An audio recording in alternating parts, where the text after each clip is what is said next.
Oi, gente, aqui a gente tá falando é o Luiz e hoje vamos conversar sobre O Nome da Rosa, do Humberto Eco. Esse foi o livro de estreia do Humberto Eco, se eu não me engano, saiu lá em meados da década de 80 e foi o mais famoso dele. Na verdade, até hoje é muito famoso. Depois da morte do autor em 2012, as pessoas voltaram a ler mais esse livro. E ele tem sua influência até hoje. E era para ter muito mais, só que muitas pessoas têm certo preconceito, porque ele se passa em um mosteiro na Idade Média, por causa das frases em latim, da semiótica. Só que esse é aquele tipo de livro que você não deve se amedrontar por causa disso. Porque ele é um livro composto de camadas e interpretações. Você pode tirar uma parte da história, tirar outra parte, ou só ler o livro de forma corrida mesmo, sem buscar nenhuma interpretação. Qualquer uma dessas partes vai te servir. Porque esse é aquele livro que vai te satisfazer independente do seu gosto, porque ele vai possuir partes de investigação, teologia, filosofia, aventura, interpretação em geral, literatura, cultura greco-romana. Então qualquer área que você goste, esse livro vai estar lá de uma forma ou de outra, ele sempre vai te satisfazer. Tem um filme também, só que eu ainda não consegui assistir o filme, e tem uma série de televisão que foi feita recentemente, que no Brasil você acha ela pelo Stars Play, que é um dos canais do Amazon Prime. Só contextualizando aí para vocês. Mas vamos lá então. Aqui nesse livro nós vamos ter uma abadia que fica no norte da Itália. E essa abadia ela é muito especial porque ela tem a maior biblioteca da cristandade. E é assim, uma biblioteca muito grande e ela é um labirinto. Então, só duas pessoas conseguem andar lá dentro normalmente: o bibliotecário e o ajudante. Só essas duas pessoas que podem ir dentro dessa biblioteca e achar os livros. Então, se um determinado monge quiser um livro, ele vai até o bibliotecário, pede esse livro, o bibliotecário vai lá dentro e traz o livro para ele. Até que por quê? Além dos monges não poderem entrar lá por ordens superiores, eles não sabem como andar lá, porque essa biblioteca é um labirinto. Então você tem várias salas que dão em outras salas, e se você entrar lá sem saber, você vai se perder nesse labirinto. É dito inclusive que uma pessoa já morreu ali dentro. E que existem umas lendas que dizem que se você entrar lá de madrugada, você vê demônios. Então tem toda essa lenda urbana que as pessoas evitam entrar nessa biblioteca. E essa abadia ela é composta por monges copistas, ou seja, a principal função dos monges ali é traduzir livros ou fazer cópias de livros. Claro que você vai ter outros, cada um com sua função, e essas funções geralmente não se misturam.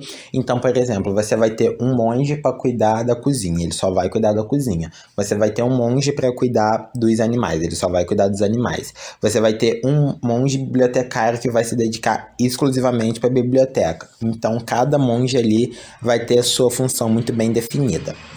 E no início do livro nós vamos ficar sabendo que essa abadia vai sediar um concílio entre duas facções da igreja. Aqui, como nós estamos falando da Baixa Idade Média, lá nos anos 1300, mais ou menos, a Igreja Católica já estava apresentando ali suas rupturas daquele estilo da Idade Média. Então você tinha aí dois grupos religiosos. Um grupo que defende a pobreza de Jesus, o outro grupo que não defende a pobreza de Jesus. Porque as pessoas se baseiam muito nesse livro em viver da forma que Jesus vivia. Então, alguns vão dizer que os monges devem abrir mão de suas terras e riquezas para viver pobre como Jesus viveu, e outros dizem que eles não devem fazer isso porque Jesus não foi pobre. Esse é só um dos casos, mas nós vamos ter também aqui uma discussão muito ampla sobre o riso, se Jesus ria ou não, sobre o amor, como que se funciona uma relação amorosa entre um homem e uma mulher. Então nós vamos ter todas essas discussões teológicas entre essas facções da igreja. Vamos ter também uma terceira facção, que são os chamados dulcinianos, e os dulcinianos eles são considerados hereges porque eles não seguem os mandamentos da Igreja Católica à risca. E A essa altura, os dulcinianos já praticamente foram extintos, mas ainda existem alguns membros infiltrados no corpo da igreja. Então se tem ainda aquela questão de perseguir os dulcinianos. Enquanto isso tudo está acontecendo, nós temos chegando na abadia o Guilherme de Baskerville, ele é um britânico, juntamente com o seu assistente Adso, que é um noviço que está estudando para ser padre. O Adso, ele é o narrador dessa história, ele vai contar ela toda em primeira pessoa. E ele vem de uma família muito rica e ele tá seguindo o Guilherme para aprimorar os estudos, aquilo tudo. E o Guilherme, ele é muito observador, se eu não me engano, algumas traduções vão chamá-lo de William, ou Guilherme, ou William. Só que o Guilherme, ele é muito observador, porque ele já trabalhou no Tribunal da Inquisição.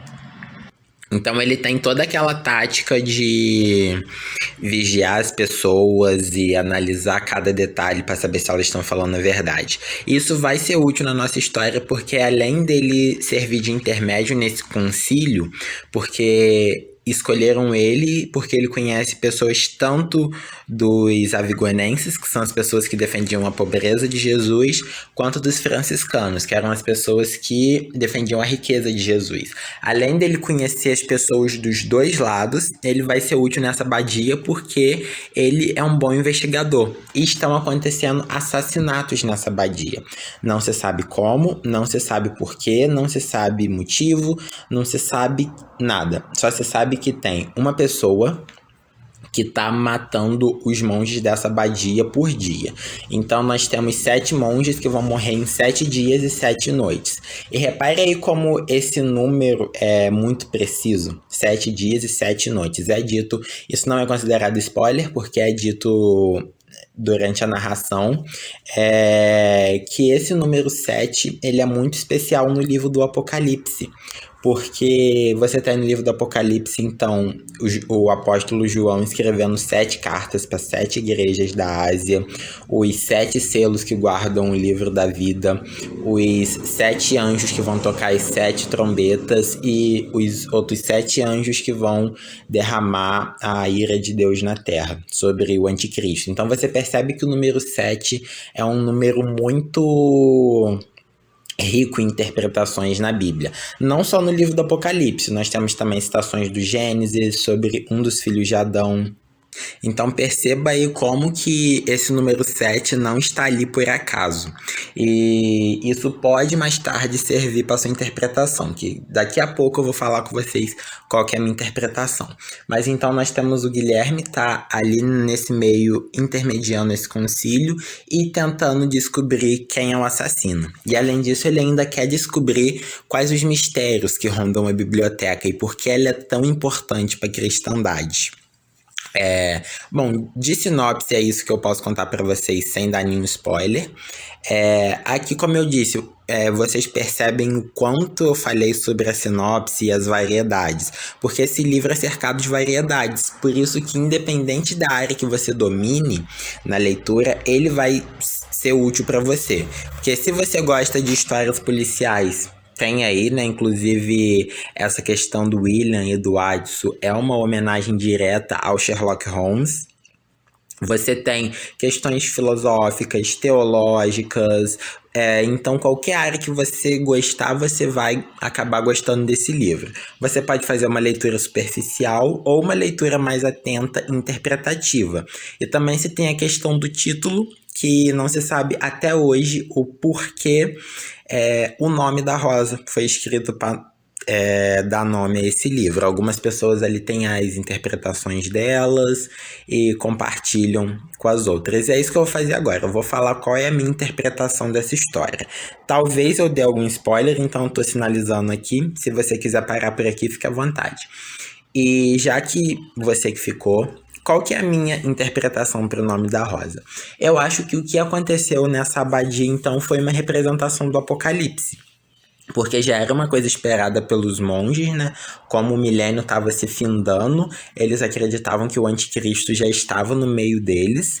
E nós temos toda aquela questão dos 7 monges, alguns morrendo de acordo com as trombetas do Apocalipse. E nós temos, inclusive, no final, após o incêndio da biblioteca, né, a epígrafe, que antes de cada capítulo nós temos ali a epígrafe, que resume ele, dizendo que as forças do inferno prevaleceram contra a biblioteca. Até mesmo o próprio Jorge, que é o causador de todos os crimes, disse que as forças do inferno prevaleceriam. Então, para mim, o que aconteceu ali foi uma representação do Apocalipse. E falando no Jorge, gente, ele foi um dos personagens mais inteligentes da literatura, porque mesmo sendo cego, ele conseguiu matar 5 pessoas, mesmo que de forma indireta, ele matou 5 pessoas e ainda conseguiu ali sumir com um livro que o Guilherme nunca conseguiu ler, sobre a questão ali da comédia do Aristóteles, porque ele achava que aquele livro estava lá para corromper a abadia, então ele se sentiu na responsabilidade de proteger aquele livro. E sobre a questão do título, se você traduzir a última frase do latim, você encontra algo do tipo que o tempo passa, mas o nome da rosa continua o mesmo. É alguma coisa do tipo, agora eu não me lembro exatamente, só que lá na abadia foi mais ou menos isso que aconteceu, né? A biblioteca pegou fogo, a abadia pegou fogo, anos se passaram, só que a essência dela continua a mesma. O personagem conseguiu resgatar alguns livros, algumas frases soltas, e a essência da religião e da história não foram alteradas. Me contem aí se vocês acham, se eu estou muito louco sobre essa minha interpretação, se vocês concordam comigo. Bom, já vou finalizando por aqui. Espero que vocês tenham gostado. Me conte o que você achou do Nome da Rosa. Um abraço e até a próxima.